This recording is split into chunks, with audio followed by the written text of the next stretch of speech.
Sup you sexy people, welcome back to my YouTube channel. So it's true, it's not clickbait, I am no longer a sponsored mountain bike rider.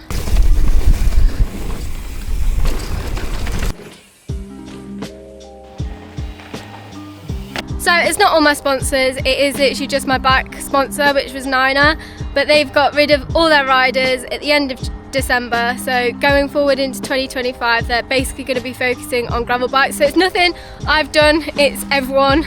But last year we had such a great time with the team, didn't we? Like the whole of Hard Rock, Niner won the whole team thing, like Malvern's, like they sponsored the whole of that and it was great fun. So I've got so many great memories. Luckily I get to keep all of the bikes, so you will still see me riding a Niner bike for the meantime anyway, but it does give me a lot more freedom of the stuff that you will see next year on this channel. Right, so moving into 2025, she's not got a bike sponsor lined up, but that's kind of a good thing because I'm not saying that your contracts were restricting, but she had to produce strictly bike content, whereas now it'll give you freedom to produce, you know, cars, snowboarding, motorbikes, lifestyle, house stuff, whatever. And you've got free rein to ride whatever bikes you want. Exactly, that means I can get my Commencal back out, which yeah, will be fun. I'm really excited about that because obviously it was an enduro, all-rounder bike beforehand. But now yeah. I think it being a 26er, small frame, make it into a jump bike. Yeah, single put some speed, stiffer forks on. Yeah, DJ forks up front, high-rise bars, monster. Because it's got a good wheel set on there already. Yeah, exactly. And it's 26, we just got to put some dirt jump tyres on. So next year we do have a lot of stuff lined up and plans of stuff that we do want to do. And it kind of lines up with no exams, no whatever. Yeah, exactly. Location. So my contract with Niner, it was purely a bike deal. So they give me their bikes in exchange. I just did some content for them and went to events and stuff and they'd invite me. So really, for me, not much has changed. To make my income, I don't have sponsors that pay me. I'm a chartered global management accountant, don't you know? No. So I'm an accountant, so that's how I actually make my living. So actually losing the sponsor, it's not the end of the world for me because I can still create content, I can still live my day-to-day life. It's not going to hit me financially and I still get to keep the bikes. So really nothing actually changes, it just means I don't have to create content if I don't want to, which really you can't really complain. And I'm grateful I get to keep all 3 bikes. What was the other thing I was going to say? Let me ask Yanni. Oh, he's gone down a different one. I keep forgetting what I'm saying. I'm so tired today. Probably won't be that close anyway.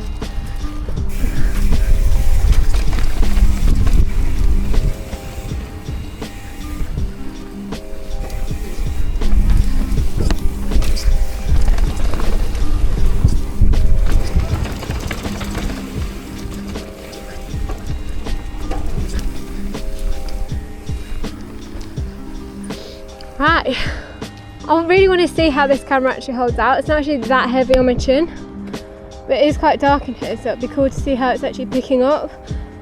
I remember what I was going to say at the end of that last bit. I was just saying that I am quite lucky in the respect that the bike industry isn't my income. Like a lot of sponsored riders, they get paid to ride for brands and stuff.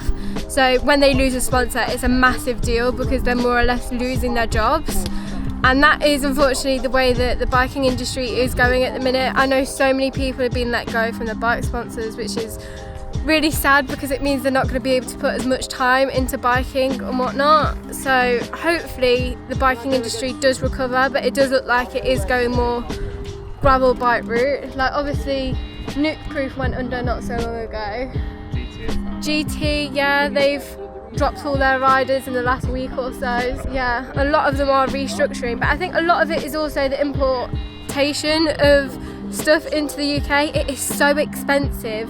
Like working in finance, I can see like how much duties and everything cost, and it is, I can see why loads of companies are struggling. I don't even know if it's like a bike specific thing. I think industries in general are just struggling.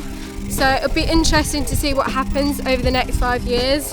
But I also think the bike industry, once you bought a bike, you're going to probably keep it for 5 years. You're not going to replace it annually because some people do it and some people don't. But it's unrealistic as well. Like the average Joe can't. No. Is what I'm saying. I know there's a lot of rich people out there. Love to be you. If you want to buy me a bike, I'm not going to say no. Yeah, we bought both of our first bikes to get into it second hand. Yeah, I bought you that one second hand. Yeah. So, you know, for most people, I think the second hand market is going to be the way forward. And I think that's also why bike companies are struggling. Yeah.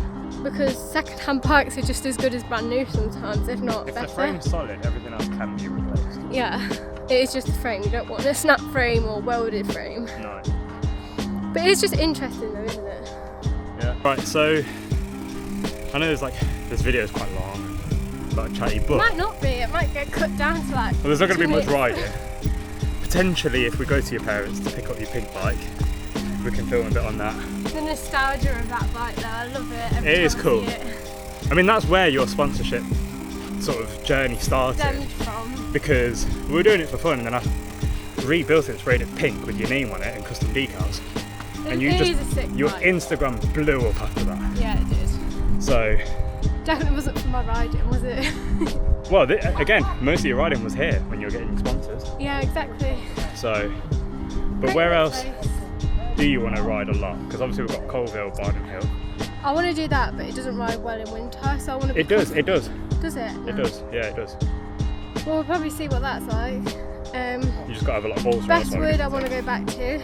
Yep. So that's also not too far. Jess and Tom are there a lot as well. It'd Yeah, be nice exactly. to ride Nice with to ride with them. Wherever Jess and Tom are riding, follow them around. I do want to go back to Woburn though. I think they said that they were going to change that up quite a bit, so that's a fun place. Very fun place to ride as well. Granite. I'd love a quick little granite sash. Gets rough. Last time I went, I forgot my battery on my e-bike, so I was pedaling it everywhere without a battery. So it'd be nice to enjoy it a bit more. Right guys, so that brings our final video of 2024 to an end. So I thought we'd finish it off by saying our highlights from 2024. What's your highlight of 2024? Probably bike power wheels, Zooty Laws. I know they're easy gaps, but I was having so much fun on them. I was having so much fun. I think at the start of the day I was so ill and I was like, yeah, I'm definitely just going to take it easy. And then to finish the day actually sending them, I was very chuffed with myself.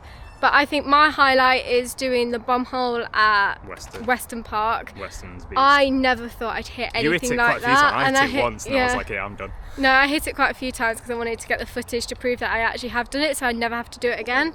And then also on top of that, I think the gaps at BARDON Hill, I think that was just such a mental block for me. But they're quite easy happy as how far I've got. They're easy, but it was just a mental block thing for me. So I think that's why I'm happy I did it. But yeah, so that's it for 2024. We've definitely got a lot of fun planned for 2025. So peace out, and I'll see you in the new year.